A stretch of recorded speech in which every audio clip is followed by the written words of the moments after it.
talking specifically about Indian officials, what they are insisting, they are saying that Trudeau's allegation is politically motivated and that has been done with an eye on the Sikh diaspora in Canada, and that the US, Canada's and other Five Eyes and G7 alliance partners have been dragged into this.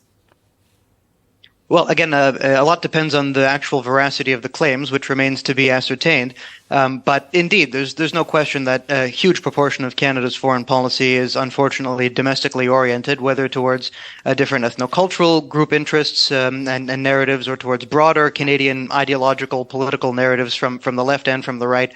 It's an unfortunate tendency. It means effectively that we're talking more to ourselves than we're talking to the rest of the world. That's just a shortcoming of Canadian foreign policy in general. But what we're learning is that, we historically were able to get away with that because we were living in a unipolar world. We were geographically isolated, and we could afford to have this foreign policy discourse that made ourselves feel good about ourselves, and that pandered to various, groups for electoral purposes. But I think we're realizing now, as the world becomes more multipolar, that these sorts of discourses and this sort of foreign policy, which we thought was innocuous, it's not, malicious in any, in any respect, comes with major consequences for our international relationships with rising powers, with major powers, including India.